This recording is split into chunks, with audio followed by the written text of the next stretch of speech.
Welcome back.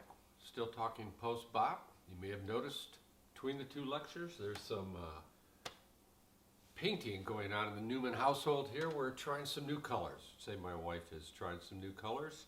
And so we have a drop cloth down here and a new look. Let me know what you think of it.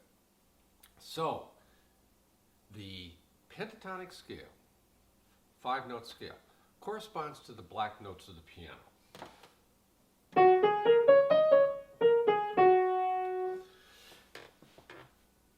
Any 5-note scale could be considered pentatonic, that's true, but this is the one that most people gravitate to, and this is the one that John Coltrane gravitated to when he started to experiment.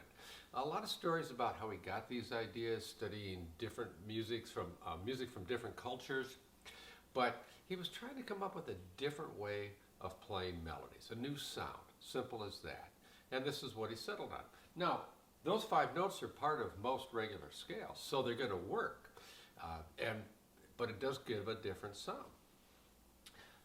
As I mentioned in the readings, we often think of jazz as being grouped in 4s. Ba-ba-doo-doo, ba-ba-doo-doo, ba-ba-doo-doo, ba-ba-doo-doo, because that's where we tend to place the rhythmic beat. The pentatonic scale allows us to do this simply by doing different permutations of it.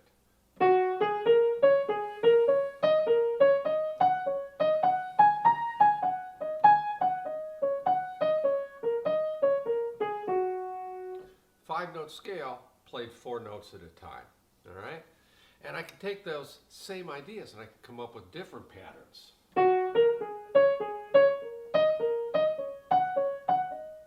Or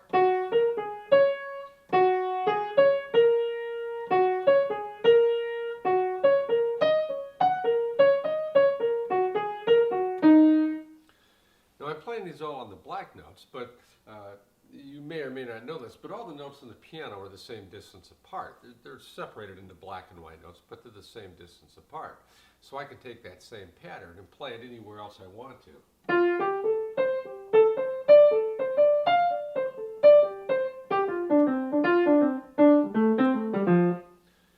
Coltrane explodes on the scene with the Giant Steps record, 1959. These pentatonic patterns were a new sound. And as I also mentioned in the readings, the fact is they're fairly easy to learn. Here's what they are. Learn different patterns, attach them to different types of chords. You got to do some homework. You come up with some of your own ideas. Then all it requires is a few hundred hours of practice, and then you can play them.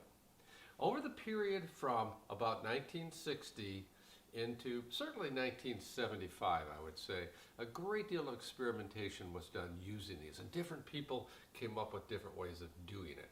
A lot of people, to tell you the truth, just played the patterns. Got kind of boring.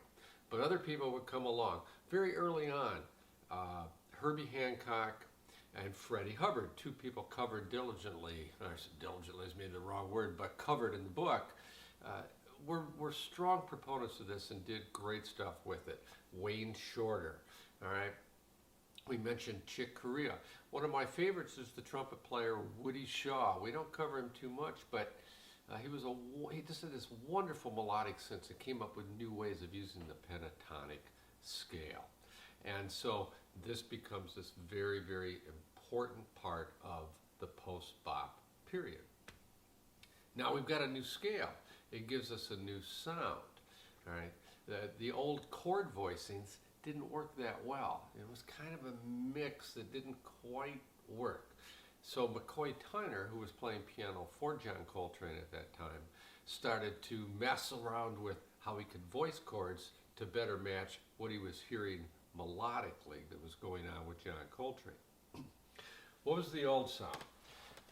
We talk about tertian and harmony, which means that we build up chords in thirds, and that means we build up a note every other note of the scale. We just count 1, 2, 3, 1, 2, 3, 1, 2, 3.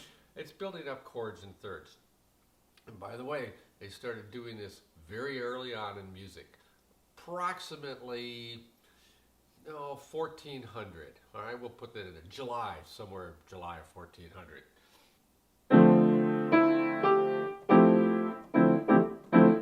And the chords had a certain sound. And then, of course, they started adding notes to it and new voicings, but they had a particular sound. In fact, by 1960, some of these sounds have been codified by the pianist Bill Evans, and a lot of people played the Bill Evans voicings.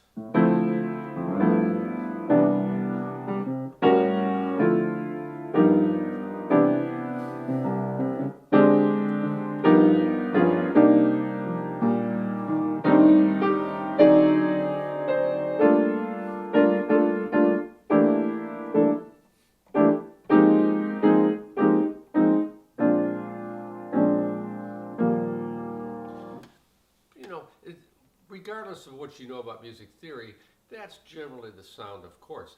Many people play that way exclusively today. Most people tend to play that way along with other ways, such as quartal playing. Well, what does quartal playing do? Instead of building up in thirds, it builds up in fourths. 1, 2, 3, 4. 1, 2, 3, 4. 1, 2, 3, 4, etc. We call it a much more open sound.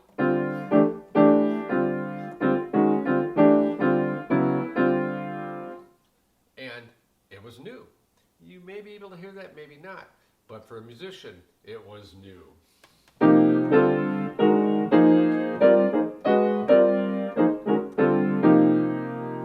And that particular sound, if I break it down especially just to 3 notes,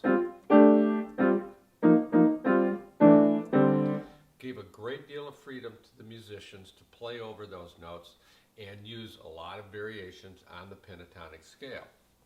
I'll just play a couple slow things now.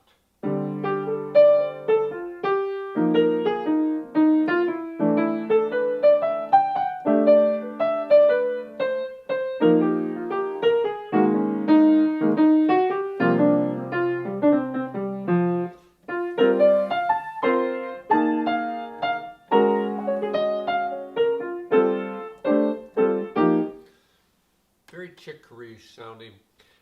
If I made it thicker sounding and played those chords, that would be more of a Herbie Hancock type of sound. Somewhat generalizing, but that is the new sound of post-bop.